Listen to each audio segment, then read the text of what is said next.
We live in a world where you can get pretty much any food you want delivered to your door in, what, 30 minutes? But what if all of that just vanished? Today, we're going to rewind the clock and uncover the simple and honestly pretty harsh reality of what it was like to eat in the 19th century. So here's the big question we're tackling in this explainer. What was actually on the plate for the average American family back then? And the answer, as you'll see, tells a really fascinating story about survival. To even begin to get our heads around their world, we have to strip away everything we take for granted. So, first things first, imagine a life with absolutely no fast food, no drive-thrus, no restaurants on every corner. Gone. And now let's take away the one thing that completely runs our modern kitchens, the refrigerator. I mean, this one simple fact, the lack of refrigeration, dictated absolutely everything about how people ate, how they cooked, and how they survived. Okay, so let's really get into it. We're going to walk through a typical day, meal by meal, and see how people fueled themselves, not really for pleasure, but for pure, hard survival. Breakfast was no joke. It was all about loading up on fuel for a long, hard day of physical work. We're talking heavy cornbread, porridge, or oatmeal, foods that were designed to stick to your ribs. Now, if you were lucky and had a few chickens, you might get an egg for some protein. But for most poor families, meat at breakfast was an absolute rarity. The goal here wasn't flavor. It was all about calories. All right, so after a massive breakfast and a morning of hard labor, you'd think lunch would be a pretty big deal, right? Well, actually, the midday meal was often the quickest and simplest one of the entire day. Yeah, lunch was incredibly basic. It might have been just a piece of bread with some butter, maybe some leftover beans or soup from the night before, if it was the right season, maybe an apple. And think about the growing number of factory workers. There were no official lunch breaks, no cafeterias. You literally just carried your food from home and ate it whenever you could grab a free moment. Dinner. Now this was the anchor of the day. This was the main event. It was really the one time that the family could all gather after a long day's work and have their most substantial meal. And what's so interesting here is how the food was totally defined by the technology they had. You have to remember, almost everything was a one-pot meal cooked over an open fire or on a simple wood stove. So think hearty stews, boiled vegetables, tons of beans and lentils. Spices were a total luxury, so yeah, meals were probably pretty repetitive, but they were always filling. But, and this is a huge but, not everyone ate this way.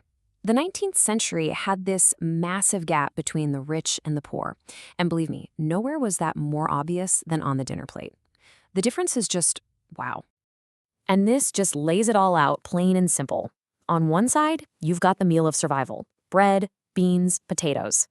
On the other side, a meal of pure luxury.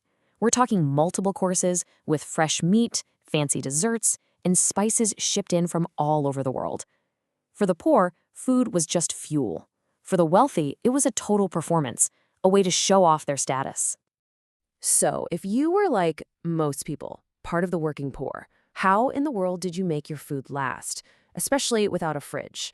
Well, that brings us to the crucial art of survival, this constant, desperate race against time. And I really can't overstate this. Food preservation wasn't a cute hobby like it is for some of us today. It was a non-negotiable, absolutely essential skill that literally determined whether your family would eat during the long, cold winter. So what does that mean in practice? It means you had to be a master of these techniques. Meat was packed in barrels of salt, fish was hung up to dry, vegetables were pickled in vinegar, other meats were smoked for days. This was an all-consuming effort every single year to get ready for the lean months ahead. This whole way of life, this diet born out of pure necessity, it left a really profound mark on the entire country.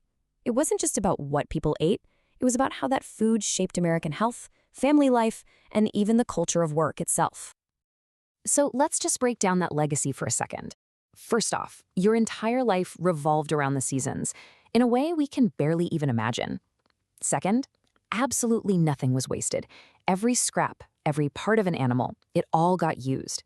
And finally, while this diet was high in calories for all that manual labor, the lack of variety often led to some serious nutritional problems, which had a huge impact on people's health. But all of this work, it required one thing above all else: time. Just hours and hours and hours of it every single day. And this quote right here, it just says it all.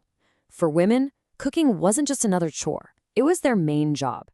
This constant, unpaid work was the engine that kept the household running.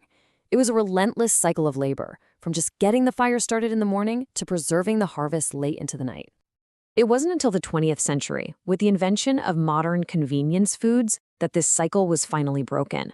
And that change would have massive consequences for the role of women, the family, and the entire American way of life. So in the end, when we look back at these simple, humble plates of food, we see so much more than just a diet. We see a powerful story about resilience, about ingenuity, and about a nation that was really built on a foundation of survival and simplicity. And that kind of leaves us with a final question to think about, right? In gaining the incredible convenience we have today, where any food we want is just a click away, what have we lost? What skills, what connection to our food, what sense of resourcefulness might have disappeared along the way?